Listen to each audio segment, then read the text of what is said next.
Allow me, if you will, just a slightly adapted version of today's gospel. So Jesus said there was a grain. Think of yourself as that grain, okay? Just a grain of wheat. Just kind of imagine with me, let it go, your imagination. Here you are, a grain of wheat on the top of a stalk of wheat.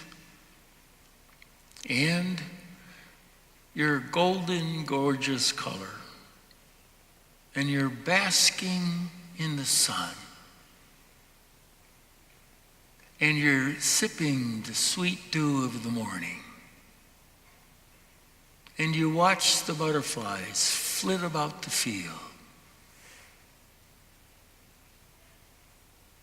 And the breeze comes, and we just kind of sway with the breeze. Y'all got it? Okay. Then the soil says, are you ready to let go, fall down, and die? What? I was having too good of a time up here. And then Jesus said, unless the grain of wheat falls to the ground and dies, it remains only a grain of wheat. But if it dies, it bears much fruit. We're still a grain of wheat, okay? And so we think, well, how long can I go without dying? I looked it up. And wheat has a shelf life of at least 30 years. But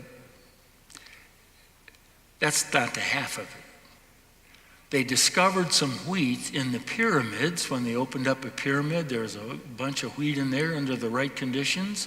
It was 4,500 years old. Some scientists took it out and planted it, and it grew. So we can keep from dying for 4,500 years. Isn't that great? Great. Don't have to die to anything. We'll just sit there looking pretty and be pretty useless. Good for nothing, except looking pretty. Don't have to give it up. We don't make any mistakes or any achievements. It's kind of like living the dream, except you're all alone and you don't do anything. All right, that's one way to look at life. Now we can look at life Jesus' way. So he says, if the grain of wheat dies, then it will bear much fruit. So let's say that we say, okay, I'm going to die to some things. Give up some things. Let go of some things. What might those things be like? Well, it could be like give up some of my selfish interests and my self-centeredness. I'll give that up because people don't like it and they don't want to be around me when I'm that way. Or I might want to give up the thought that my own opinions or my own thoughts are the only ones that count, and I'm always right. Well, maybe I could give that up. Little by little it happens, but I could give that up. I could die to that part.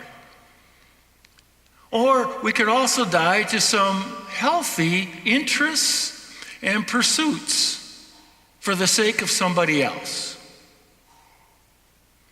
We could die to the ways that we, spend our time and our independence. I'm, fiercely independent. Well, that's great, but in a relationship that works, we become interdependent, don't we? In a healthy relationship, we're independent enough, but we depend upon one another, and that's how we move on. We might have to die to our fierce independence, and we could go on. But it's not suffering for the sake of suffering. And Jesus never said it was easy. In fact, we hear in the gospel today, he say, but I am troubled now. We'll hear that again next week in the reading of the Passion, where Jesus says, if this cup can pass from me, then let it pass, because I really don't want to take it. So we're not kidding ourselves. This dying stuff, this letting go of stuff is not easy. It's rather difficult. But it's not suffering for the sake of suffering. It's for the sake of something else. He also goes on to say, Jesus says, but this is the purpose for which I came. We have a purpose on life. In life, Jesus knew what his purpose was. And that purpose is going to cost us something. Wish it didn't, but the earth, the ground, the world we walk in is going to ask us, require us to die to even good things, to give it up, to let go, for the sake of something, someone else. For this purpose I came. Each of us, in some significant way, is going to have to die to some things in order to live a good life and make a difference in the world. But you know what? In that first reading, it says in Jeremiah, he says, I have written my law on your heart. It's already written within us. Maybe you have seen, as I have, that when some tragedy strikes, people run to the tragedy instead of saying, oh, wait a minute, I might be a little risky here. I might get hurt a little bit. I think I'll just kind of back off. Well, some do, but a whole bunch more run to help, even at some risk to themselves, even at knowing and going through the experience of having to die to let go of their own safety, for example. And so it's written in our hearts, is it not? To reach out and to love somebody else. To die even to the good parts of ourselves, as Jesus did. So I'm going to do this. I'd ask you this.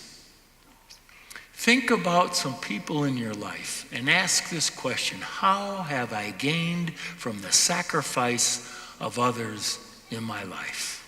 Who has sacrificed for me? Think about that for a minute, if you would. Come up with names, specific things.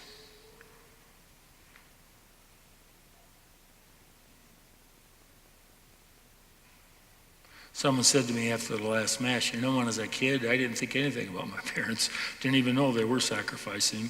But now that I've been a parent, I see things differently. Who has sacrificed for you?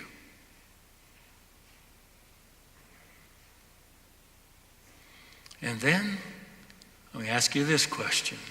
Who is asking you, needs you to sacrifice for them now?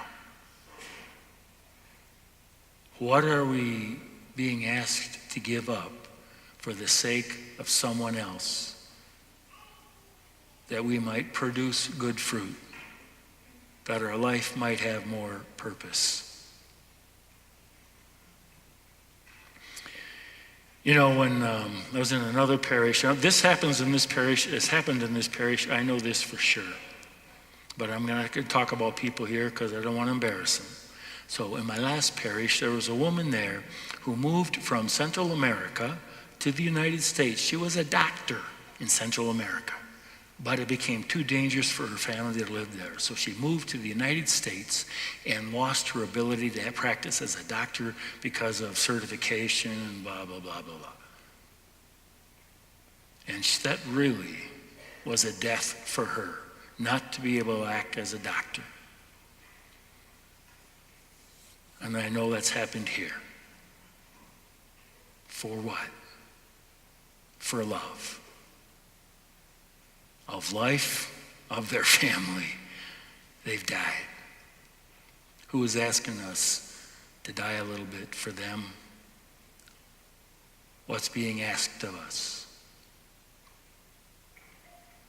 And then finally, if you would, focus on Jesus Christ, who is the model for all of this, and who shows us what happens when we give up our life, that it is life-giving, and we get it back in a much better way.